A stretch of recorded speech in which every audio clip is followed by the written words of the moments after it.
Shalom. First and foremost, I want to say Ka Halal Yahweh, Wa Yahweh Shai. Double honors to the apostles and the elders of Great Millstone. And salutations to the elect, pushing His word in truth and sincerity across the four corners of the earth. I want to do a quick lesson on not trusting everybody that's in the truth. Because it's not everybody that comes into the truth. Like we all know, for many are called and few are chosen. It's not everybody that comes into the truth that is your brother, because really, on a deep level, if you're sincere in this with truth and doing this work in truth and sincerity, the only people that are really your friends are the elect. Assuming that you're of the elect, Lord willing.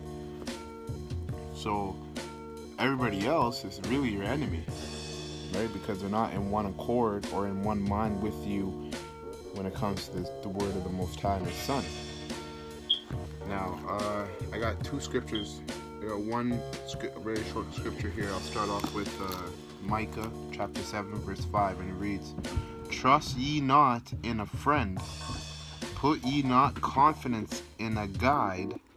Keep the doors of thy mouth from her that lieth in thy bosoms."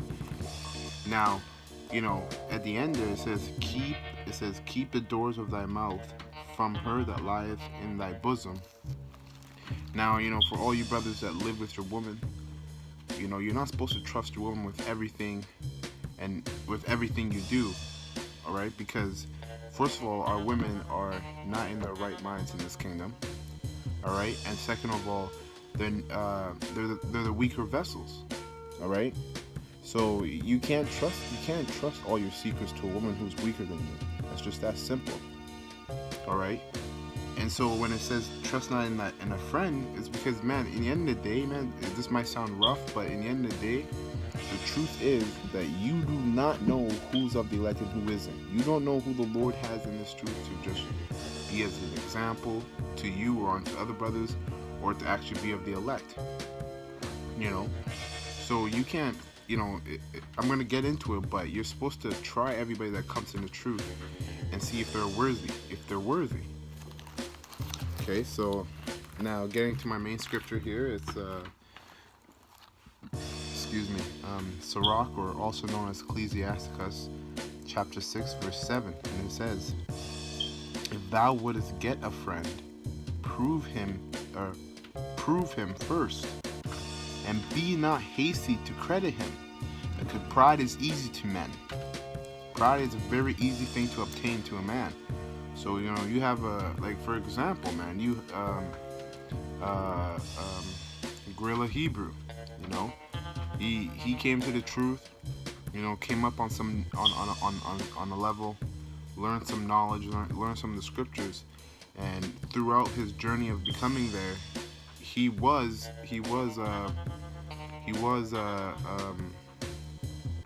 boasting himself, but he became prideful because the men around him as well helped feed into that pride of his, to get him to where he needed to get him to that prideful state, to where he actually fell out of truth and started coming against the apostles, the very men that teach not just him but all of Israel. And we're doing this before many of us were even in the physical world. A lot of us were still in the spiritual world. So it says, if thou will get a friend, prove him first, and be not hasty. So hasty needs to be quick. Be not hasty or quick to credit him, which makes sense, man. You don't want to give credit to everybody that comes to this truth, because all you're doing is helping them. You're just feeding their pride. All right, you're just boasting them up. It says, for some men is a friend for his own occasion. So in the scriptures, also in the Bible, it says that certain men crept unaware. So again, like I said earlier, you have many men that are called, but few of them are chosen. So you got men who just come into GMS as secret agents, man. Right now, you have men, because it's in the scriptures. The Bible told you you're going to have men crept unaware. Hence, the parable of the wheat and the tare. You don't know who's Jake and who's Esau. You don't know who's in this truth sincerely. You don't know who isn't in this truth sincerely. Yeah, you might have a good idea of who is truly doing the work. Like, for example, I know I feel with my whole heart, and I have 100% faith that the apostles and the elders of Great Millstone are the men that the Lord are working with, because they prove everything they say. But when I first heard them, I didn't it did just click.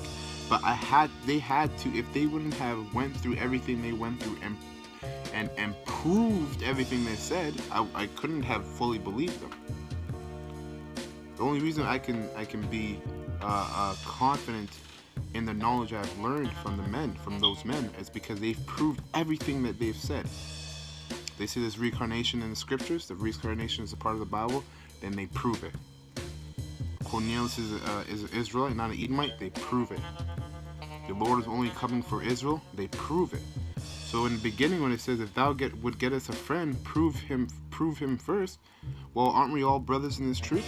So technically, I know the apostles and elders are spiritual fathers, but I know they're nice to they're friendly with many of the camp members within their camps and without their camps.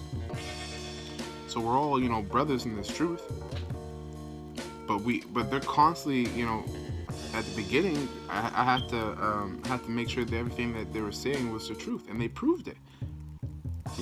So it says here, for a man is verse 8. For some men is a friend for his own occasion.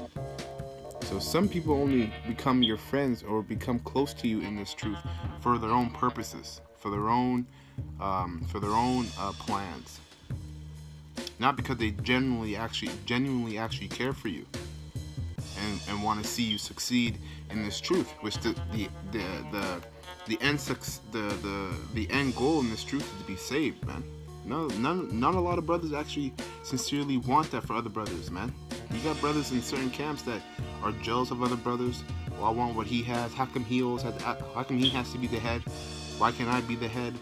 How come he always has to read or speak? Why can't I read or speak? All that stuff is wickedness. Those are wicked thoughts, man. Those are wicked thoughts that you are allowing Satan to put into your mind. And if any of you brothers are having those kind of thoughts, man, you need to pray to the Most High ASAP. You need to ask him if he may have mercy on you to take these demons off of you, man.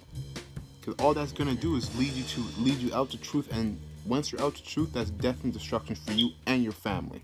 It's that simple. Okay? It says, for some men is a friend for his own occasion, and will not abide in the day of thy trouble.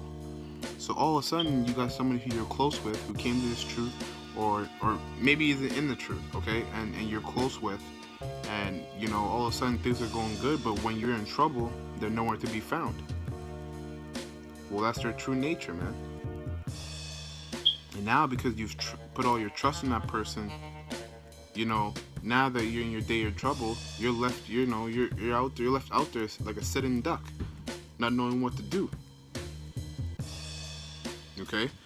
So it says, verse 9, and there is a friend who, being turned into enmity and strife, will discover thy reproach. Now, the word reproach means to shame someone. All right, like for instance, the scripture said that we're a reproach onto the heathens, because the heathens,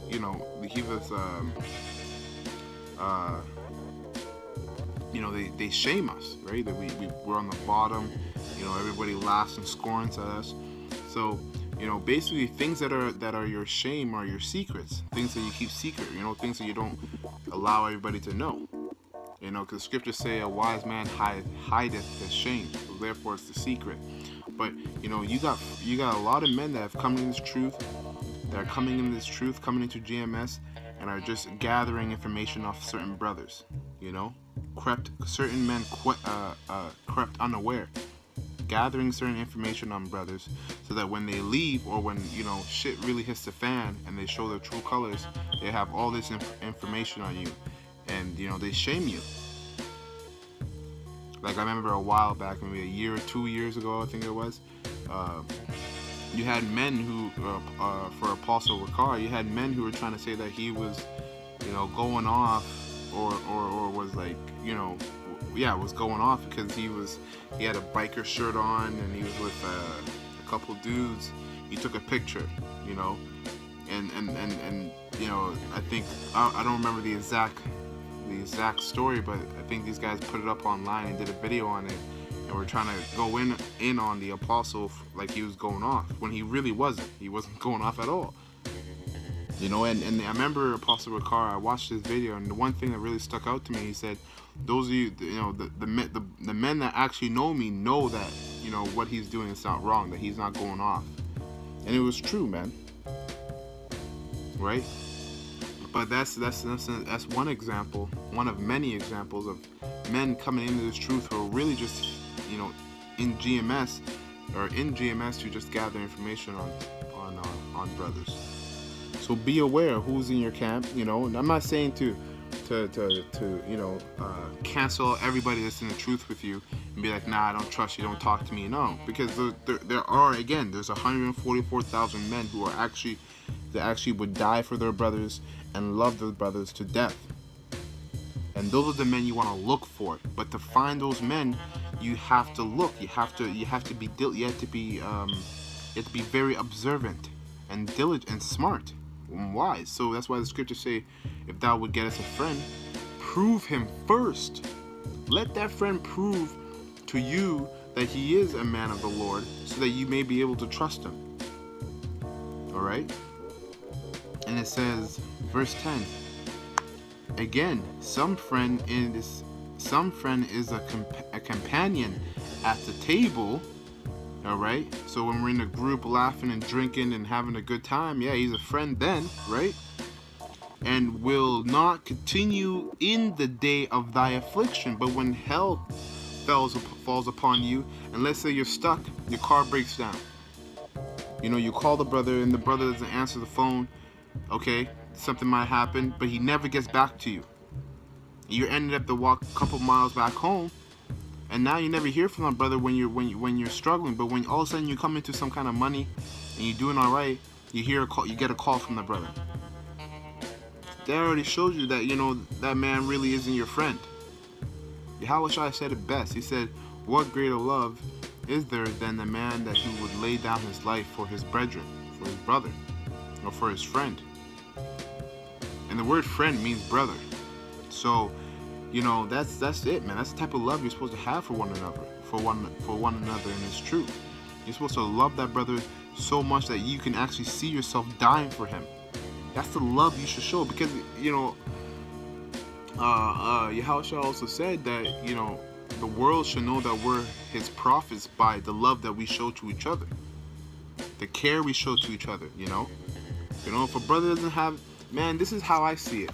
If I only have $40 to my name, and a brother calls me and he has no gas, and he needs money to fill up the tank so he can get to work and go about his day, and the $40 I have is what can help him, I'm gonna give it to him, because I know in the end of the day, who am I really relying on? Am I relying on myself and that $40 bill and the two 20s I have? Or am I relying on Yahweh B'Shem Yahushai? Because I know in the end of the day, I'm helping that brother, and whatever happens is in the Most High's hand. If it's the Most High's will, I'll maybe get money in return, and I'll be able to do whatever I gotta do with my business. But that brother comes first before me. Now, if every brother thinks about another brother like that, that's a complete cohesive circle of brotherly love, man. One brother thinking of the next brother, and the brother thinking of the next brother, and the brother thinking of the next brother. Yahushua did it best. He died for all of us. The elect first, man. Because he loved us, man. And cared for us. So we gotta display the same affection and love to our fellow brethren, man, in this truth, that are sincerely doing the work. That are sincerely in this truth, man. It says, So I'll read verse 10 again real quick. It says again, some friend is a companion at the table and will not continue in the day of thy affliction, but in the prosperity he will be as thyself, and will be bold over thy servants. If thou be brought low, he will be against thee, and will hide himself from thy face. Separate thyself from thine enemies, and take heed